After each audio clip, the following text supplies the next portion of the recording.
So it is February 1933, and a Wisconsin farmer, this guy Ed Carlson, is driving his truck through just an absolute blinding blizzard toward a university laboratory. Right. And in the back of his truck, he is hauling a dead cow, a milk can full of blood that simply refuses to clot, and a bale of moldy hay.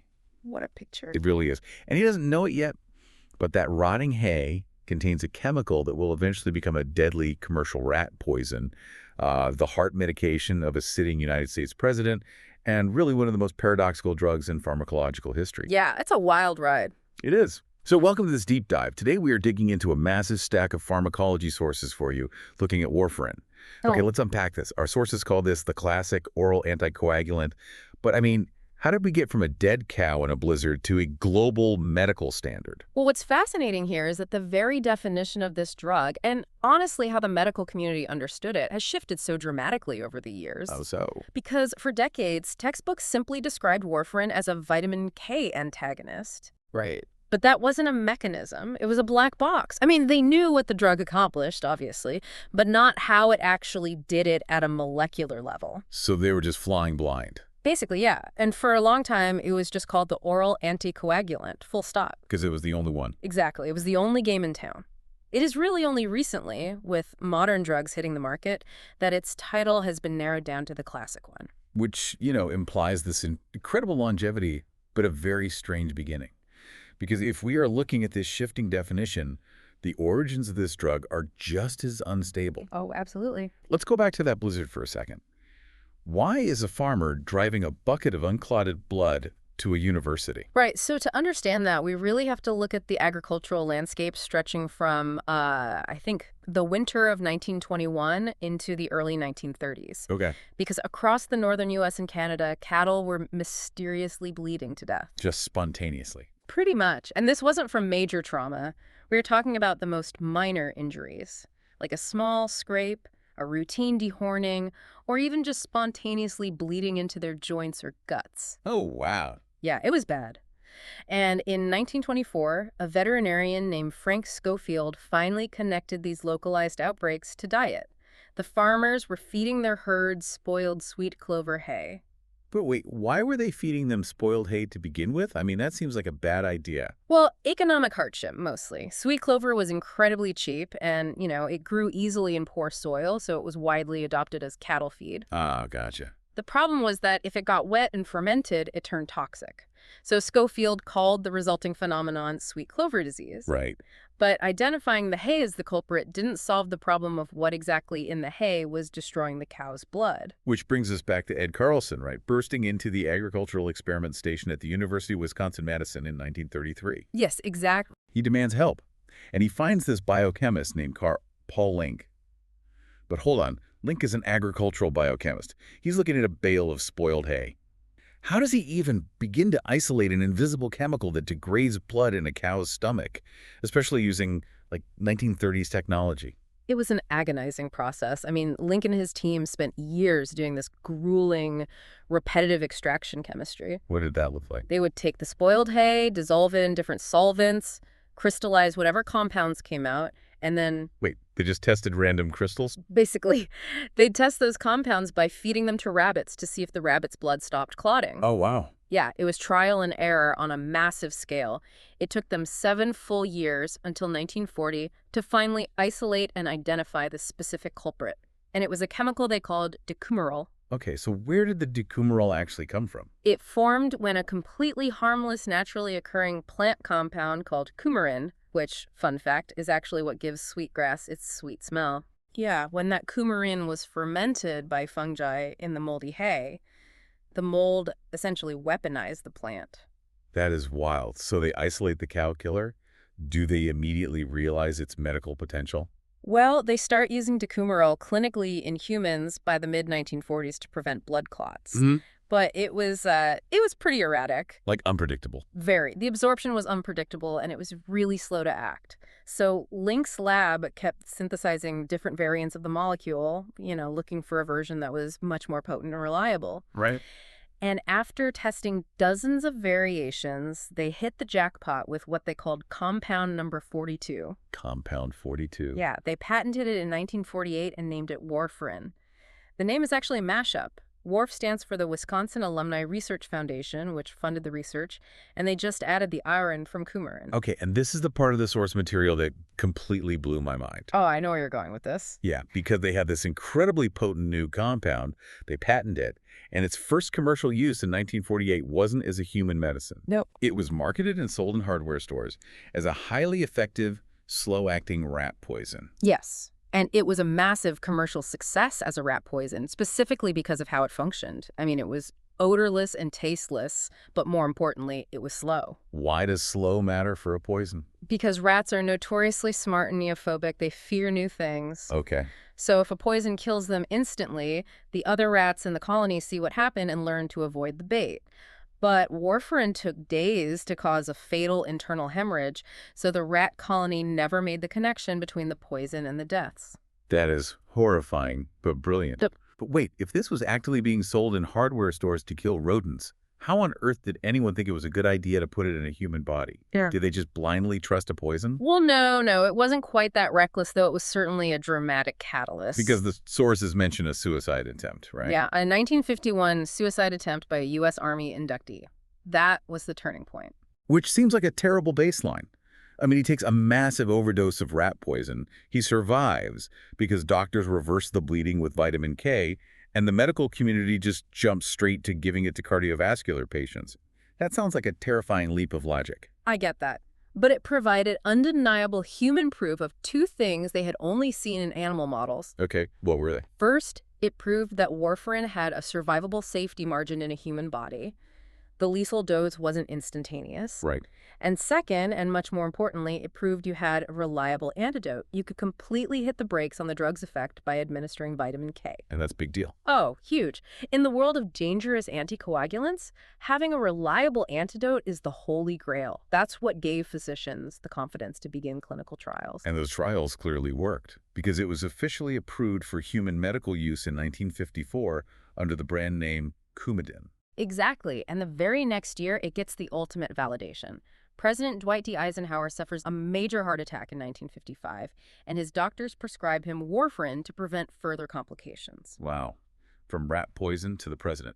Yeah, and it was highly publicized. That single, highly visible prescription completely normalized the idea of taking a compound known as rat poison as a legitimate, life-saving human medication. It is just an unbelievable trajectory. But if we connect this to the microscopic level, what is this chemical actually doing? Because, I mean, whether it is causing a cow to bleed out, killing a rat in a sewer, or saving a president's life, it's all utilizing the exact same biological pathway. It is. So to understand the pathway, we have to look at the coagulation cascade in the human body. Okay. When you get a cut and need to form a blood clot, your liver acts as a manufacturing plant. It produces several specialized proteins, specifically 4 clotting factors known as factors 2, 7, 9X, and X, along with 2 regulatory proteins called protein C and protein S. That's a lot of proteins. It is. But here's the catch.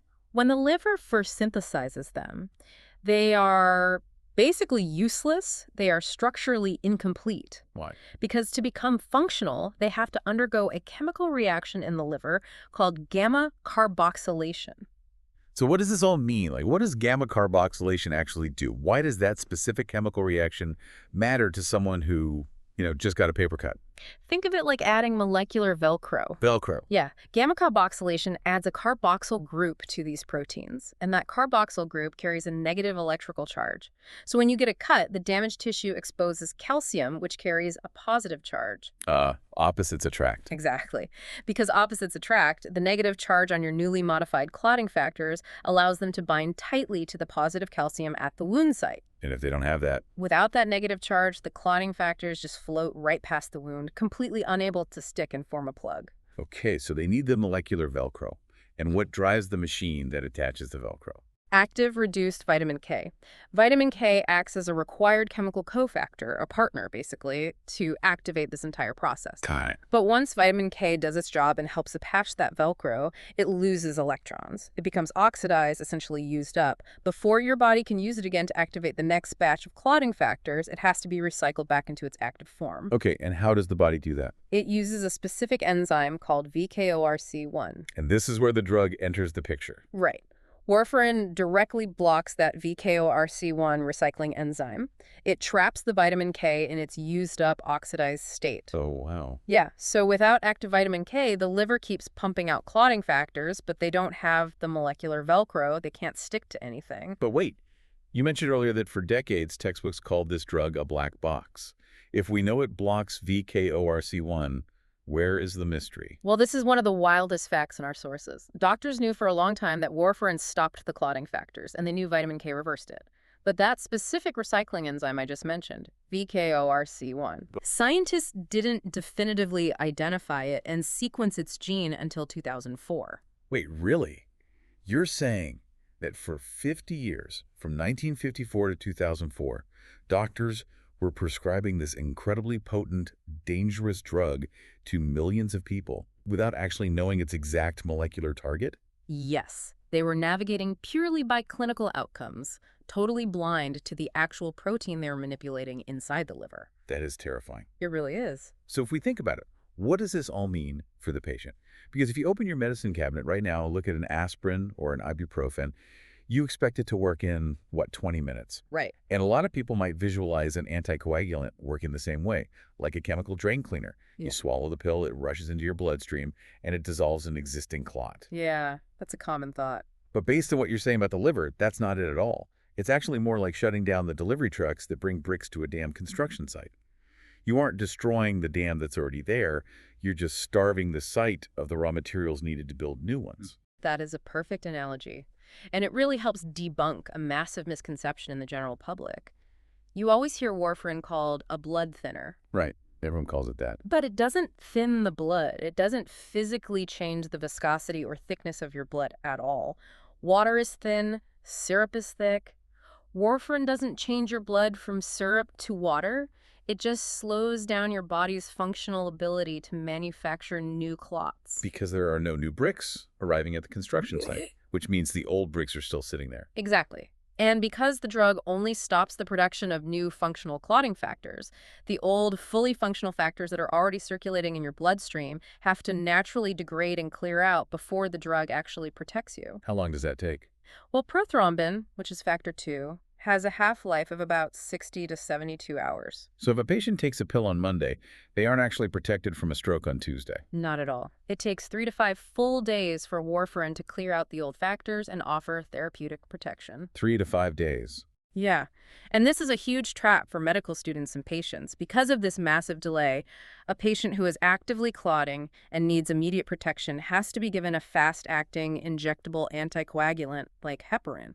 Oh, as a bridge. Exactly, to bridge the gap for those 5 days until the warfarin finally kicks in. Which brings up an obvious logistical nightmare. I mean, if you are steering a ship that takes 5 days to respond to the wheel, how do doctors manage to control it safely without oversteering? Because if you give too much warfarin, the patient suffers internal bleeding. If you give too little, they get a fatal blood clot. With great difficulty, to be honest. In the early days, monitoring a patient's blood on warfarin was the Wild West of medicine. Doctors used a test called the prothrombin time, or PT test. You take the patient's blood plasma and add a reagent called thromboplastin to see how long it takes to clot. Sounds simple enough. Where did the thromboplastin come from? That was the problem. Different labs manufactured their own thromboplastin from different biological sources, often from rabbit brains or human placental tissue. And because it was a biological product, different batches had wildly different sensitivities. So a hospital in New York and a hospital in Chicago could run the exact same blood sample and get totally different answers on whether the patient was about to bleed to death. Exactly. A patient could look perfectly safe and protected at Lab A, but dangerously over-medicated at Lab B. It was a massive safety hazard. Finally, in 1982, the World Health Organization stepped in and fixed the chaos. They created the International Normalized Ratio, or INR. INR. That is the term you hear constantly associated with this drug. Right. It's a mathematical formula that adjusts for the specific sensitivity of whatever batch of reagent the lab happens to be using. It created a universal, standardized language for the drug. Okay, so what's a normal number? A healthy person who is not on any anticoagulants has an INR of about 1.0. For a standard warfarin patient, say someone with an irregular heartbeat called atrial fibrillation, the target INR is usually between 2.0 and 3.0. And does that change based on condition? It does. If you have a mechanical heart valve, which is highly prone to causing clots, the target is pushed slightly higher, typically to 2.5 to 3.5. Here's where it gets really interesting, though. If the therapeutic window is that incredibly narrow, like literally aiming for a decimal point on a math formula, doesn't that mean something as simple as eating a salad could completely throw off this delicate balance? I mean, leafy greens are packed with vitamin K. They are, and this leads to the most common and arguably most harmful dietary misconception about warfarin. Patients hear that the drug blocks vitamin K, they realize kale and spinach are full of vitamin K, and they conclude, I must avoid all salads forever. Which sounds logical, but you're saying it's wrong. It is entirely wrong, and it honestly deprives patients of essential nutrients and fiber. The medical rule for warfarin isn't avoidance. The rule is consistency. Consistency. Yes. If you eat a steady, consistent bowl of spinach every single week, your doctor can easily measure your INR and adjust your daily warfarin dose to account for that baseline vitamin K intake. But what if you change it up? That's the issue. If you eat absolutely 0 greens for a month and then suddenly eat 3 massive kale salads in a weekend, that wild swing in vitamin K intake is what overwhelms the drug, destroys the INR balance, and puts you in danger of a stroke. Oh, wow. So it's all about keeping the variables stable. Exactly. But the sources point out it's not just diet throwing a wrench in the gears. Your own DNA is fighting the math, too. It is absolute genetic chaos. There are 2 specific genes that dictate how your body interacts with warfarin. The first is CYP2C9, which produces the enzyme in your liver that metabolizes and breaks down the drug. Okay. The second is the VKORC1 gene, which produces the actual target enzyme the drug is trying to block. How does the metabolism gene change things practically? It changes the half-life of the drug in your body. If your genetics make you a slow metabolizer, your liver is lazy at breaking down the warfarin. The drug builds up in your bloodstream, meaning you need a very tiny dose or you'll bleed. And if you're fast? If you are a fast metabolizer, your liver acts like a shredder, destroying the drug before it can even work, meaning you need a massive dose. Because of this genetic lottery, a safe daily dose for one person might be just 1 milligram, while the patient in the next bed might need over 20 milligrams a day just to hit the exact same INR target. That is a massive difference. Wait, if DOACs, these direct oral anticoagulants like dabigatran and apixaban, hit the market in the 2010s, offering fixed dosing with no routine blood monitoring and, no worrying about kale salads, why are we still talking about warfarin? Doesn't the new technology just render it completely obsolete? For many patients, yes, DOACs have completely displaced warfarin. But this raises an important question about the limits of new technology, because there is a massive caveat that keeps warfarin on the throne. What's the caveat? During a major clinical trial called Realign, researchers tried giving one of these new DOACs, dabigatran, to patients with mechanical heart valves. And those are the patients with the absolute highest risk of catastrophic clotting, right? Exactly. And the trial was a disaster. It had to be stopped early because the patients on the modern DOAC suffered significantly more strokes, more blood clots forming directly on their valves, and more bleeding events compared to the patients taking old-school warfarin. So the old drug won. It did. So for those high-risk mechanical valve patients, warfarin remains the absolute, undisputed, required standard of care today. Okay, but if DOACs fail mechanically for valve patients, and warfarin is a dosing nightmare because of that genetic lottery we just talked about, why didn't researchers just use modern genetic testing to calculate the perfect warfarin dose? I mean, you test their DNA, plug it into a computer, and get the perfect dose. That seems like the obvious 21st century solution. You'd think so, and they tried exactly that. In the 2010s, with all the excitement around personalized medicine, researchers ran massive clinical trials, like the KIAG and EU-PACT trials, to test this hypothesis. They used a patient's genetics to plug into an algorithm to perfectly predict their required warfarin dose. And it failed. It completely failed to outperform good, old-fashioned clinical guesswork, where doctors just adjusted the dose based on frequent INR testing. Hmm. But worse than just failing to be better, in the COAG trial, the highly touted genetic algorithm actually performed worse for Black American patients. Wait, how does a computer algorithm get worse for a specific demographic? Math is math. Because the genetic algorithms were built almost entirely on baseline data gathered from people of European ancestry. Oh, no. Yeah, the specific genetic variants driving the math for white patients simply didn't map correctly to the genetic variants prevalent in Black patients. It stands today as a massive cautionary tale for personalized medicine. If your baseline data isn't universally representative, your high-tech solutions won't just fail. They can actively cause harm to marginalized groups. It's amazing how this drug keeps testing the limits of science. And I keep thinking back to the rat poison aspect. Because while human cardiologists are fighting to dose this drug perfectly, there was an evolutionary arms race happening in the sewers at the exact same time. There really was. By the 1950s and 60s, rat populations in the United Kingdom began evolving genetic resistance to warfarin. They developed random mutations in that exact same VKORC1 enzyme. The same one the drug targets. Yep. Their bodies altered the shape of the enzyme just enough that the warfarin molecules couldn't bind to it anymore, but the enzyme could still process vitamin K. The poison simply stopped working. It's fascinating. I mean, we were fighting an evolutionary arms race with this exact same chemical pathway simultaneously in high-tech cardiology wards and in city sewers. Exactly. And because the rats became resistant, chemical companies were forced to develop what they called super warfarins, like brodifacoum. These are much longer-acting, far more potent compounds designed to overcome that resistance. Do those affect humans?